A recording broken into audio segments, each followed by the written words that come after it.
Bismillahirrahmanirrahim. Assalamu alaikum. This is Hasnan Muni, founder Nutritics Nutrition Academy, a one-stop solution for all the challenges of a nutrition student. आज की जो हमारी master class है that is for micronutrients. हम micronutrients के अंदर हम बात कर रहे होते हैं विटामिन्स की और मिनरल्स की, यानी ऐसे कुछ न्यूट्रिएंट्स हैं। मेजरली दो तरह के न्यूट्रिएंट्स होते हैं, मैक्रो एंड माइक्रो। अब जो मैक्रो न्यूट्रिएंट्स हैं वो हम काउंट करते हैं कि वो न्यूट्रिएंट है जो एनर्जी गिविंग होते हैं, यानी जो हमें क्या देते हैं, एनर्जी देते हैं। ठीक। और जो माइक्रो न्यूट्रिएंट्स होते हैं वो होते हैं कि जिनको हम कहते हैं कि, यानी जो माइक्रो न्यूट्रिएंट्स होते हैं उनके अंदर हम यानी वो एनर्जी तो नहीं देते, लेकिन उनके बगैर एनर्जी का मिलना पॉसिबल नहीं है। ठीक है। जिस तरह अब आप लोगों ने जर्नली तो चीजें पढ़ी हुई हैं, जर्नली के हिसाब से मैं ये भी बताऊंगा कि कौन सी चीज कहाँ पे क्या जो है ना वो रोल प्ले कर रही होती है। ठीक है। तो बेसिकली ये एक फाइल भी है हमारे पास, वन ऑन वन है, एक पेज है जिसके ऊपर सारा का सारा समराइज है। आप देखते हो तो विटामिन मिनरल हर चीज जो है ना क्या की हुई है, समराइज की हुई है। सही है। तो ये आप को अगर मैं दिखाऊं स्ट्रक्चर हर एक का, हर एक के दूसरे नाम, उसका जर्नल जनरल फंक्शंस। ठीक है। डेफिशिएंसी में क्या होगा और उसके फूड सोर्सेज क्या है, तो ये फाइल भी मैं आपसे इंशाल्लाह शेयर कर दूंगा टू टू द न्यूट्रिटिक स्टूडेंट्स। और बाकी इससे ओवरव्यू भी हम लेते जाएंगे, साथ साथ मैम की स्लाइड्स हैं, मैम की स्लाइड्स में से भी हम डिस्कशन करते हैं। मुझे आपने बताना है कि थोड़ा सा मुझे आपने क्लियर करना है मेरी आवाज़ ठीक आ रही है कि नहीं। ठीक है। आप बताना है आवाज़ मेरी ठीक है। हेलो।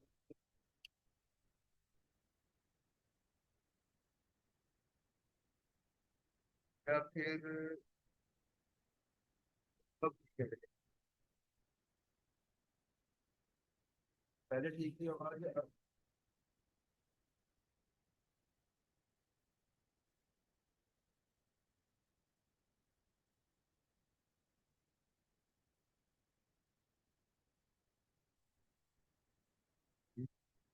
हेलो।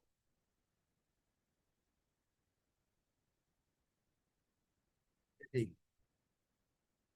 पहले से बुला दे जब मैंने पूछा था।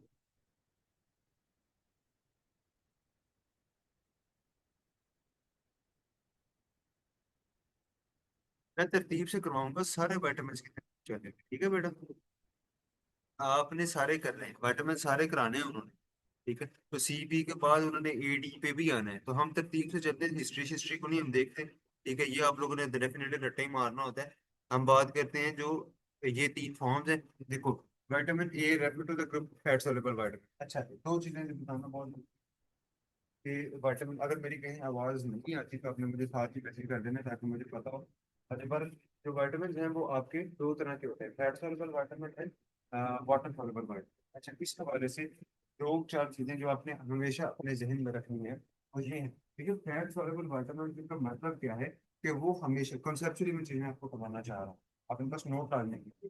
फैट सॉल्युबल विटामिन का मतलब ये है कि जो फैट में डिजोल्व हो के जो है ना बॉडी का पार्ट बनते हैं, और जो कि पानी में डिजोल्व हो। ठीक हो गया। फैट सॉल्युबल विटामिन, यानी अक्सर आपने सुना होगा दवाइयों के हवाले से कि ये खाने के साथ खानी है या ये आपने खाने से पहले खा लेनी है। ठीक है। आपने ये चीज सुनी हुई है ना। तो अब इस हवाले से अगर मैं बताऊं तो विटामिन का क्या concept है?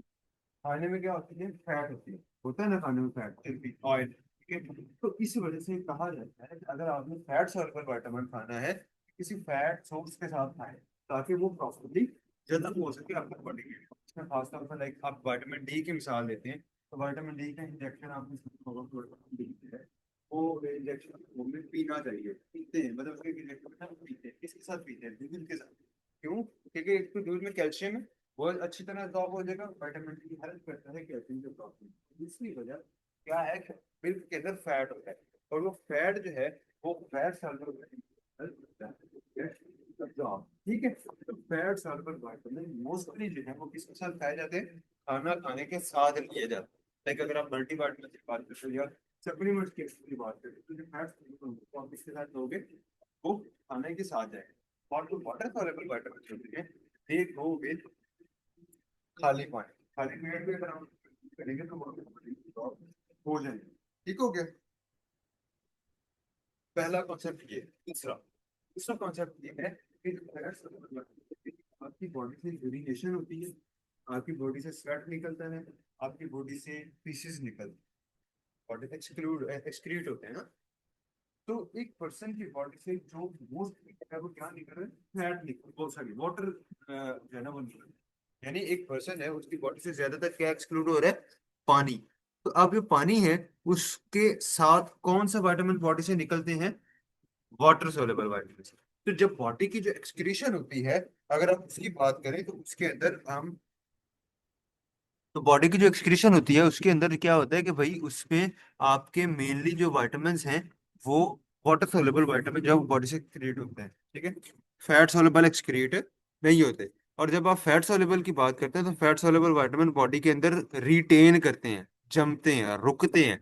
तो अगर टॉक्सिसिटी की बात करोगे ना, टॉक्सिसिटी मतलब होता है किसी विटामिन का बॉडी के अंदर एक्सेस लेवल हो जाना, ज्यादा हो जाना, एक्सीड कर जाना नॉर्मल से।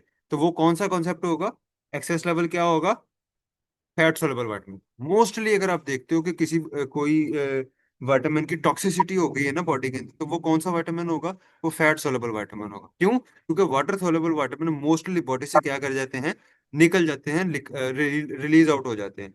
और ज्यादा डेफिशिएंसी का रिस्क भी फिर किसका हुआ, वाटर सोलेबल। डेफिशिएंसी का रिस्क ज्यादा किसका हुआ, वाटर सोलेबल का, क्योंकि वो बॉडी से कंटिन्यूअसली एक्सक्रीट होते हैं। और जो आपका फैट सोलेबल है उसके टॉक्सिसिटी के चांसेस ज्यादा होते हैं। क्लियर है इतना। अच्छा, अब आते हैं ना, मैं आपको थोड़ा सा कंसेप्ट के हवाले से हम चलते हैं, विटामिन ए बी सी इस तरह की तरतीब से इसको जो है ना वो करेंगे। अब इनमें जो फैट सोलेबल है वो हमारे पास विटामिन ए है, डी है, ई और के है। तो पहले फैट सोलेबल विटामिन की बात करेंगे। Vitamin A definitely fat soluble. Retinol alcohol form में, रेटिनल एल्डिहाइड फॉर्म, ये तीन इसकी फॉर्म है। मोस्टली बॉडी के अंदर रेटिनोइक एसिड मौजूद होता है। स्ट्रक्चर स्ट्रक्चर मैं को नहीं समझा रहा, ये आप लोग खुद से भी कर सकते हो, ठीक है। It is the main form of vitamin A in food and formerly known as vitamin A 1। जो रेटिनोल है ना, रेटिनोल दिस फॉर्म, ये जो है वो अल्कोहल फॉर्म, ये मेन फॉर्म आ गई। वो कहता है कि ये एक हाइड्रोकार्बन चेन है जिसमें बेटा आयन रिंग है एट वन एंड। अच्छा, अब इसका सीन ये है कि इसमें जो भी चीजें हैं, ये मैं आपको सारा स्ट्रक्चर वगैरह अगर आपको हो तो समझा दूंगा, लेकिन मैं सच नहीं इसको समझाना चाह रहा। जरूरी इस वजह से है कि इसमें beta ion ring attach to poly unsaturated isoprenoid side chain with conjugated double bond. It is responsible for colour yellow orange in carotene, एक beta carotene, light sensitivity in the visual cycle. अच्छा, अब मैं आपको बताता हूँ। Basically आपको मैं एक कॉन्सेप्ट देना जो चाह रहा हूँ, आपने सुना है कि विटामिन ए जो है वो विजन्स के अंदर बहुत रोल प्ले करता है। अगर विटामिन ए की डेफिशिएंसी हुई हो तो मेनली क्या नुकसान होता है, नुकसान ये होता है विटामिन ए की डेफिशिएंसी से कि आंखें, विजन खराब हो जाती है, बंदा रात के टाइम पे नहीं देख पा रहा होता, ठीक है।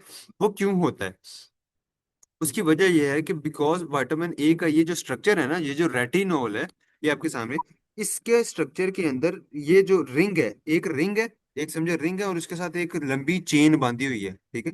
एक रिंग है, गाय के गले में डाला हुआ, फर्ज कर ले एक रिंग है, उसके साथ एक संगली बांधी हुई है, तो एक रिंग है और एक चेन है। तो ये इसका कंप्लीट स्ट्रक्चर होता है, ठीक है।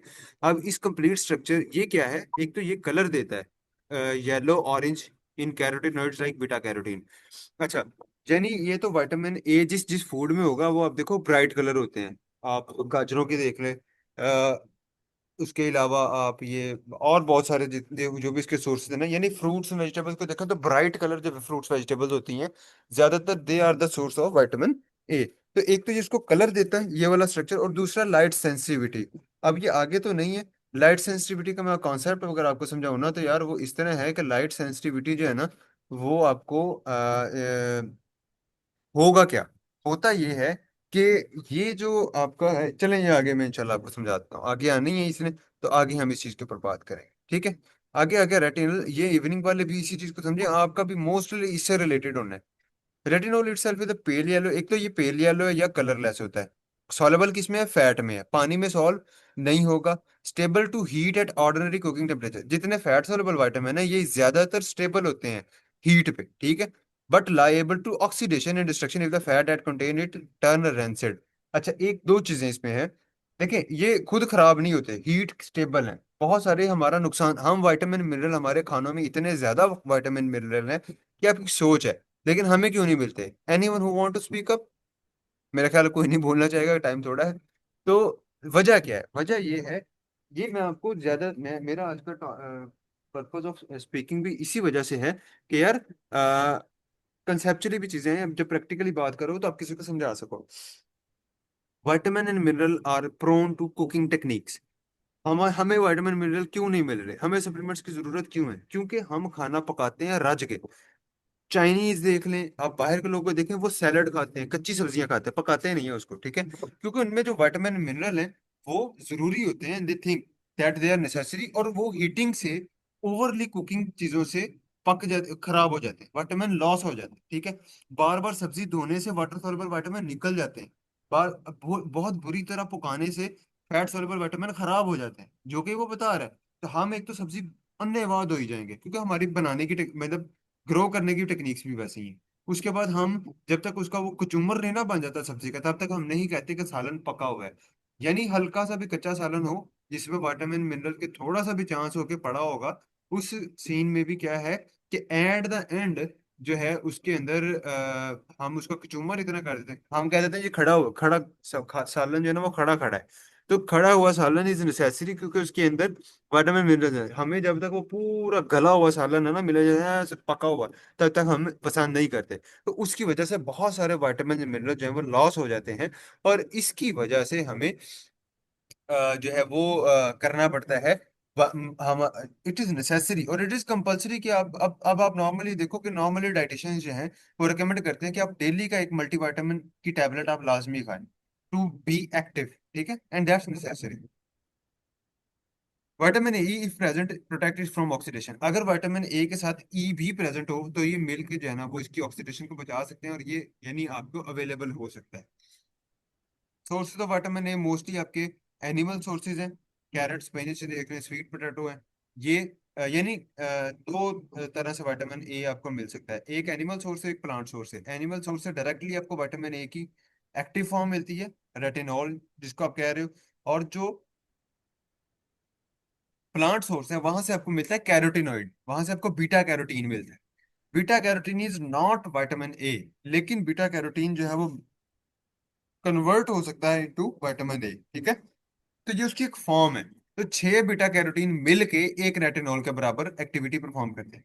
यानी इसका मतलब है कि विटामिन ए जो एनिमल सोर्सेज से आएगा वो ज्यादा अच्छा होगा, वो ज्यादा सूटेबल है rather than from plant sources, ठीक है। जो प्लांट सोर्सेज आपको बहुत ज्यादा विटामिन ए चाहिए, फिर जाके आपकी रिक्वायरमेंट पूरी करेगा, जबकि एनिमल सोर्सेज का vitamin A will be good and better, ठीक है। तो जब भी आप विटामिन ए की डेफिशिएंसी देखेंगे, साइन एंड सिम्टम आपने पढ़ लिए होंगे, ठीक है, तो अगर आप उसमें देखें तो आप उनको क्या रिकमेंड करें? आप उनको एनिमल सोर्सेज रिकमेंड करें।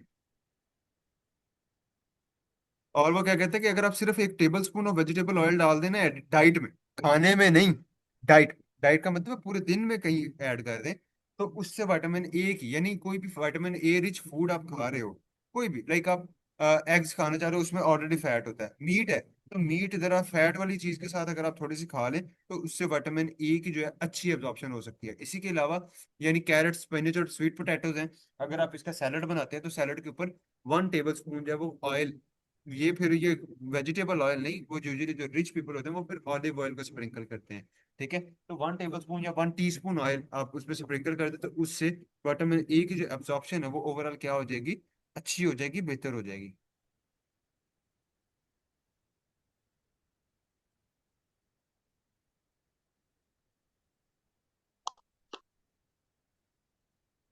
ये रेटिनॉल एक्टिविटी इक्विवेलेंट मैंने आपको अभी बताया कि 1 microgram retinol activity equivalent equal to 1 microgram retinol.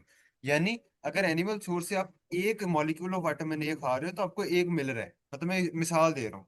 अगर आपने एक विटामिन ए खाया तो आपको 1 ग्राम या 1 mg आपने खाया तो 1 mg विटामिन ए आपको मिलेगा। एक्टिविटी उसकी बॉडी के अंदर, यानी जो उसका रिक्वायरमेंट है ना आपकी, वो एनिमल सोर्स से जितनी आप खा रहे हो उतनी आपकी बॉडी की रिक्वायर्ड है, ठीक है। यानी वो जो मैंने अभी आपको समझाया कि vitamin A from animal source, क्योंकि आप भी एनिमल है, आप भी एनिमल्स का पार्ट है, तो यानी अगर आप एनिमल सोर्स से विटामिन ए खाते हो, और उसमें एनिमल सोर्स से मैं इसको किस तरह से आपको समझाना चाह रहा हूँ,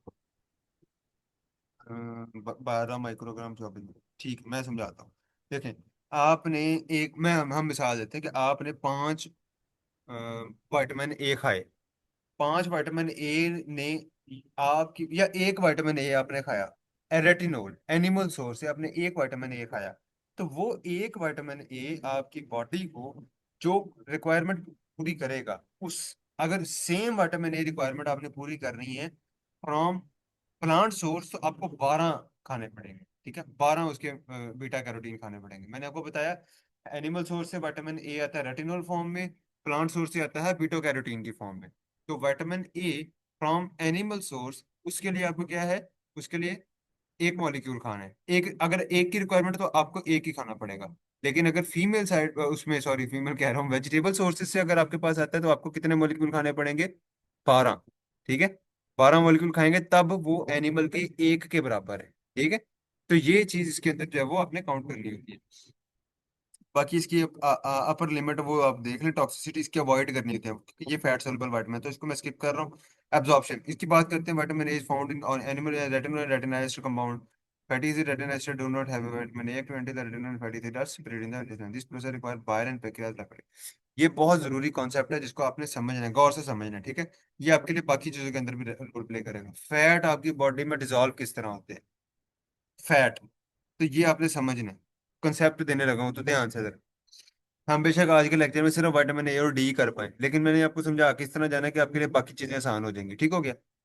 अच्छा, अब आप जब खाना खाते हैं, खाना आपका चला जाता है स्टमक में, स्टमक से आगे गुजरता है, तो खाने के अंदर ना, फूड के अंदर विटामिन ए जो है it is present attached to, यानी जुड़ा होता है एस्टर की फॉर्म में। ये देखें, fatty acid plus vitamin A दोनों मिलके एक चेन की फॉर्म में मौजूद होते हैं, और ये विटामिन ए एक्टिव नहीं है। जब तक वो फैटी एसिड और विटामिन ए का बॉन्ड टूटेगा नहीं, तब तक विटामिन ए एक्टिव नहीं हो। ठीक है, अब ये जो विटामिन ए इनएक्टिव फॉर्म में पड़ा है, इसको एक्टिव करने के लिए हमें क्या करना है, तोड़ना है। We have to break it. अब कर टूटेगा कैसे, खाना कोई भी फैट की चीज, नॉट स्पेसिफिकली विटामिन ए, आप बेशक कोलेस्ट्रॉल खा रहे हैं, आपने ऑयल खाया है, ऑयल का कंजप्शन किया, आपने बादाम खाए हैं उसमें ऑयल आता है, आपने कोई भी फैट का कोई भी सोर्स खाया है, उसकी अब्जॉर्प्शन की बात करते हैं, विटामिन गया बाहर में डाइजेशन पे कर। अच्छा, अब वो स्टमक जैसे क्रॉस करेगा, आगे है स्मॉल इंटेस्टाइन। तो स्मॉल इंटेस्टाइन में पहले वहां पे उसके साथ एक ट्यूब अटैच होती है, ड्यूडेनम, सॉरी पेंक्रियास से, वहां पे एक जो है ना डक्ट आती है। मैं बना के सिखाता हूँ, देखो। ये था आपका अजीबोगरीब सा स्टमक, सॉरी हमारे इंटेस्टाइन सीधी होगी है, ठीक है, लेकिन मैं सीधी बना देता हूँ। तो ये समझिए ये स्मॉल इंटेस्टाइन है। ठीक है, तो यहाँ पे एक ट्यूब अटैच करते हैं, ऐसे ट्यूब होती है जिसकी ओपनिंग होती है इंटेस्टाइन के अंदर, एक ट्यूब अलग चलेगी, ये, और एक इधर अलग। ये लगा होता है, इसके साथ लगा होता है पेंक्रियाज, सॉरी ये बड़ा बन गया, और यहाँ आपका होता है लिवर, और साथ में उसके क्या लगा होता है, गॉल ब्लैडर। लगी समझ, ये स्ट्रक्चर है, ये हमारा स्टमक था, ये इंटेस्टाइन था, एक लिवर और गॉल ब्लैडर लगा, और ये क्या है आपका, पेंक्रियाज है। अच्छा, कोई भी फैट सोलेबल आप चीज खाते हो ना, तो यहाँ से निकल के आता है बाइल, यानी ये गॉल ब्लैडर और लिवर से निकल के आती है बाइल। बाइल ने क्या करना है, बाइल बेसिकली है क्या, देखें, आप पानी के अंदर ऐड कर दें फैट को, तो फैट क्या करेगा, क्या वो मूव कर जाएगा, नहीं ना। वो क्या करेगा, फैट ऊपर आ जाएगा, पानी नीचे, यानी दोनों आपस में दुश्मन है, एक दूसरे के अंदर डिसॉल्व नहीं हो सकते। जब ये डिसॉल्व ही नहीं हो सकते, तो आप कैसे कहेंगे कि फैट जो है वो इस लेयर को क्रॉस कर जाए, क्यों, यहाँ पे पानी है, इंटेस्टाइन के अंदर पानी है, पीछे जो ब्लड है उसमें कितने परसेंट, 60% पानी है।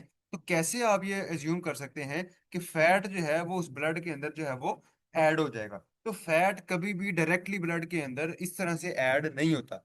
होता क्या है कि जो बाइल है, ये बेसिकली यहाँ से आती है और ये उसको करती है इमल्सीफाई।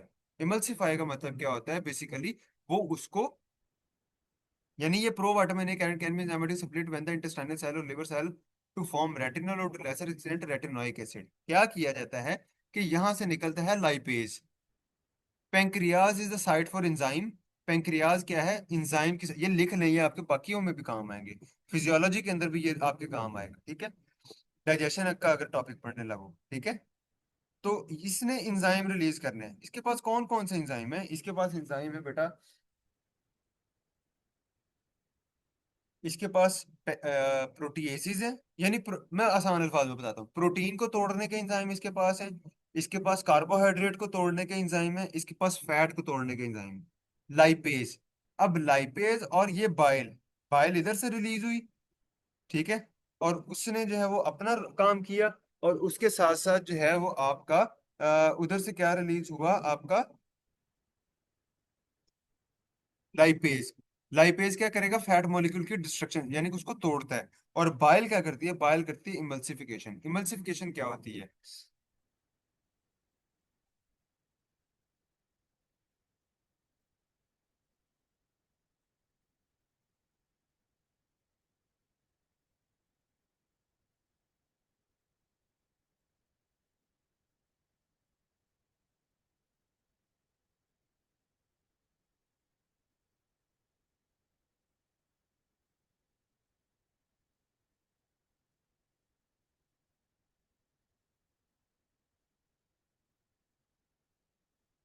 अच्छा, अब मैंने जो आपको चीज जो समझाना चाह रहा हूँ, ये देख लें जी, अगर मैं खाली स्लाइड निकालूं, ये देखो, सपोज करें ये इंटेस्टाइनल खुली है, हम बड़ी बड़ा स्ट्रक्चर कर लेते हैं ना, ये इंटेस्टाइन आ गई, ठीक है। अब होगा ये कि आपकी यहां से क्या रिलीज हुआ, बाइल आई थी ना, फैट आया, पहले लाइपेज आया, कहाँ से आया, पेंक्रियाज से। अगर कोई प्रोटीन मॉलिक्यूल था तो कौन आएगा, प्रोटीएजिस, प्रोटीन तोड़ने वाले मॉलिक्यूल। अगर कोई था हमारा कार्बोहाइड्रेट था तो कौन आएगा, अमाइलेज। अमाइलेज उसमें वो होते हैं, उसके स्ट्रक्चर को अमाइलेज कहते हैं ना। तो अमाइलेज आएगा कार्बोहाइड्रेट का स्ट्रक्चर तोड़ने। इंटेस्टाइन के अंदर क्या हो रही है, आपकी डाइजेशन हो रही है। ये आपका कौन आ गया, लाइपेज आया। लाइपेज ने क्या किया, लाइपेज ने उस फैट के मॉलिक्यूल को तोड़ दिया। आप कोई भी नॉर्मली भी फैट खाते हैं ना, यानी कि फर्ज कर लीजिए कोलेस्ट्रॉल है, या विटामिन ए है, या कुछ भी है, इसके साथ एक चेन लगी होती है, एस्टर चेन, ठीक है, ये एस्टर चेन है, और ये क्या है, कोलेस्ट्रॉल है। It can not cross this boundary, कोई भी फैट मॉलिक्यूल, विटामिन ए है, डी है, ई है, के है, कोई भी है, ठीक है, they can not cross this, even no, no other fat molecule, वो कोई भी नहीं करेंगे, ठीक है। अच्छा, अब इसके बाद क्या है कि ये हमारा हो गया। अब ये लाइपेज आया, इसने आके क्या कर दिया, तोड़ दिया, एस्टर हो गया अलग, फैट मॉलिक्यूल क्या हो गया, अलग। अब इसके साथ अटैच करेगा बाइल। बाइल क्या होता है, देखो बाइल के ना दो एंड होते हैं, इस तरह एक स्ट्रक्चर होता है, समझ लें। अब इसके बाहर वाली साइड जो है वो क्या है, हाइड्रोफिलिक। हाइड्रोफिलिक यानी वाटर लविंग, ये पानी को पसंद करती है। और अंदर वाली साइड इसकी क्या है, हाइड्रोफोबिक, पानी को पसंद नहीं करती। तो फैट का मॉलिक्यूल कहाँ अटैच कर देगा, इस साइड पे, ठीक है। इस साइड पे कौन अटैच कर गया, फैट का मॉलिक्यूल, और ये तो वैसे भी पानी को पसंद थी। तो now this can cross the intestinal wall. लगी समझ? यानी एक ऐसे समझ लें कि मैं बाइल का मॉलिक्यूल हूँ, मेरे दो हाथ हैं, मैंने एक हाथ से फैट, एक हाथ मेरा फैट को नापसंद करता है, एक हाथ मेरा पानी को पसंद करता है, ठीक है, यानी पानी को नापसंद करता है। तो जो मेरा हाथ फैट को पसंद करता है, उससे मैंने फैट को पकड़ लिया, ठीक है। अब दूसरे हाथ से मैंने अब घेर लिया, अब मेरा फैट मॉलिक्यूल एक्सपोज नहीं होगा टू वाटर। दूसरा जो मेरा आउटर लेयर है वो मेरी क्या है, वो पानी को पसंद करती है। Now I can move in the water molecule. अब मैं इंटेस्टाइन को क्रॉस करूंगा, साथ इसमें ही मेरे यहाँ से जब इंटेस्टाइन से क्रॉस करते हैं तो यहाँ पे काइलोमाइक्रोन बनता है, यानी एक प्रोटीन का मॉलिक्यूल अटैच कर देता है, प्रोटीन कैरियर, प्रोटीन है। अब प्रोटीन के साथ वो फैट का मॉलिक्यूल अटैच हो जाता है, और फिर वो हमें कहाँ लेके जाता है, वो हमें इनटू द ब्लड, यानी थ्रू लिम्फ। लिम्फ से हमारे ब्लड में वो विटामिन आ जाता है, और फिर उसने जहां भी जाना है, जो भी उसकी रिक्वायर्ड साइट है, फर्ज कर लें आंखों तक आना है उसने, फिर आंखों तक उसको ट्रेवल करवाया जाता है, इसी प्रोटीन कैरियर के साथ। प्रोटीन कैरियर प्लस फैट का मॉलिक्यूल लगा होता है, वो चलते हैं, और वो फिर हमारे, ये फर्ज कर लें आई का मॉलिक्यूल था, तो यहाँ आके उसको रिलीज कर देंगे, और यहाँ आके वो अपना रोल प्ले करेगा। कुछ समझ आई थोड़ी सी? आप समझ आई कि नहीं?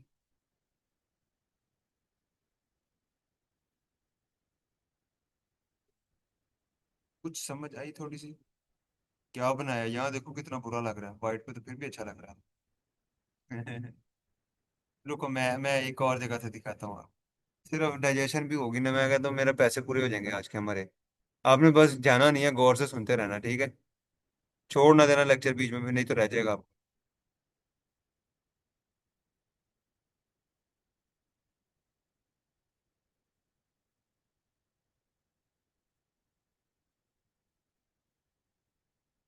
दूसरे सेमेस्टर में एक बायोकेमिस्ट्री के ना बनाए थे, मैं आपको दिखाता हूँ।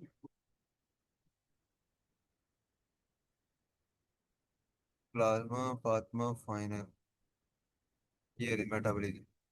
इसमें दिखाता हूँ, इसमें स्ट्रक्चर्स हैं, स्ट्रक्चर्स में आपको दिखा देता हूँ।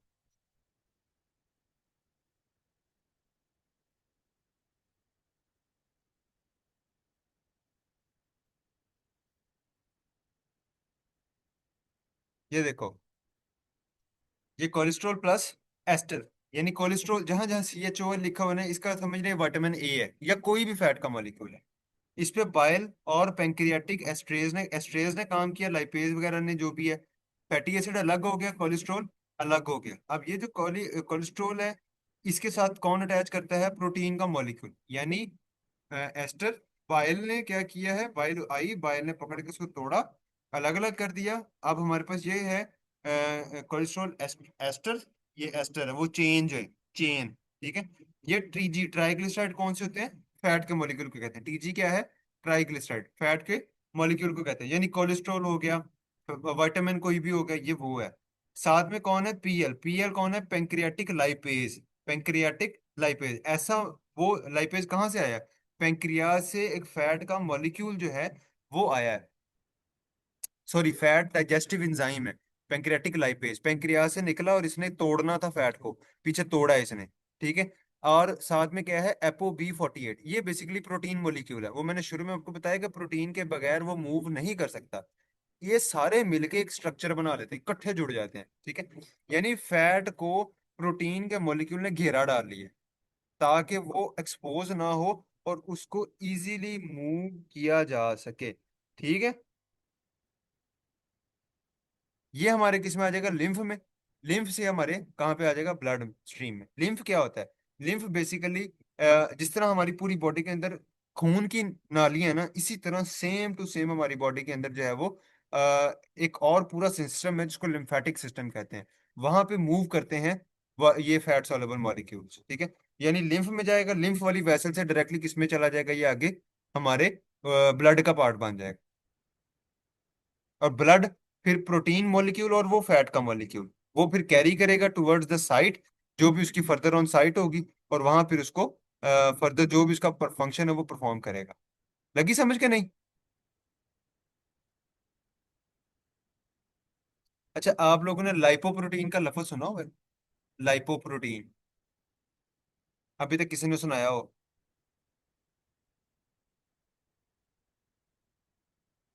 HDL LDL का सुना हो?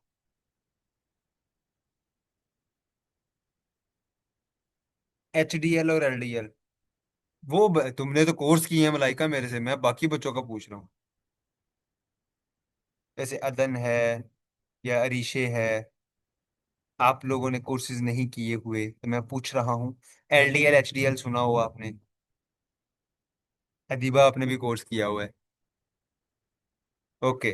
देखो, HDL और LDL का कॉन्सेप्ट अब मैं समझाने लगा हूँ। मैं कहता हूँ टॉपिक जहां मर्जी निकल जाए, हमने आज कॉन्सेप्ट लेके उठे।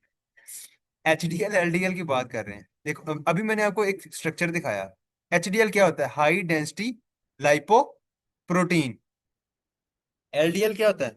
Low density lipoprotein. देखिए, प्रोटीन जो है वो भारी होती है और फैट क्या होता है? हल्का होता है। ठीक है। ये लाइपोप्रोटीन का मतलब है दो चीजें, एक लिपिड है और एक प्रोटीन है। क्या ये वही नहीं? ये ये क्या है? TG क्या है? CE कोलेस्ट्रॉल एस्टरेज, और TG क्या है? फैट है। एपोबी क्या है? प्रोटीन है। तो फैट और प्रोटीन क्या बने? लाइपोप्रोटीन। इसको कहते हैं लाइपोप्रोटीन। अब जो वो ही कॉन्सेप्ट जो मैं शुरू में आपको बता रहा हूँ कि फैट क्योंकि ब्लड के अंदर फ्रीली मूव नहीं कर सकते, इसलिए वो किसकी मदद से मूव करते हैं? प्रोटीन कैरियर की वजह से मूव करते हैं।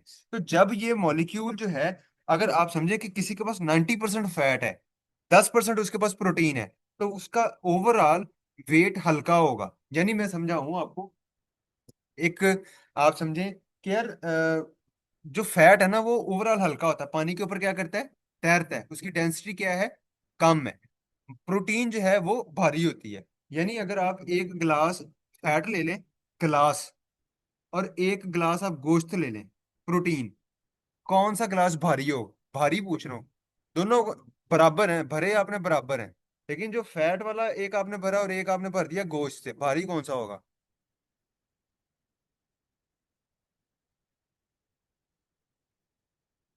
बता दो।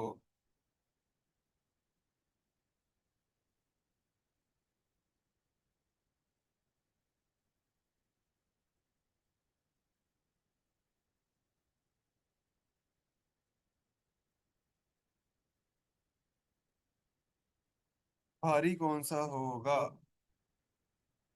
प्रोटीन वाला ग्लास।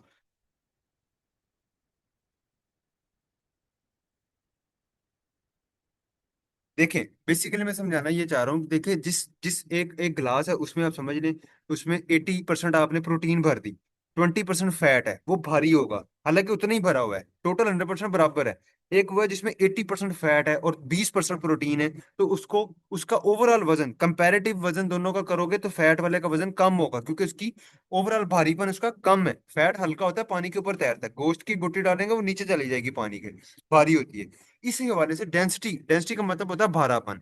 तो हाई डेंसिटी लिपोप्रोटीन कौन सी होती है? ऐसा कंटेंट जिसमें, देखे प्रोटीन तो उतनी है ना, प्रोटीन का एक ही मॉलिक्यूल है, जब उसके पास बहुत ज्यादा फैट है साथ अटैच, तो वो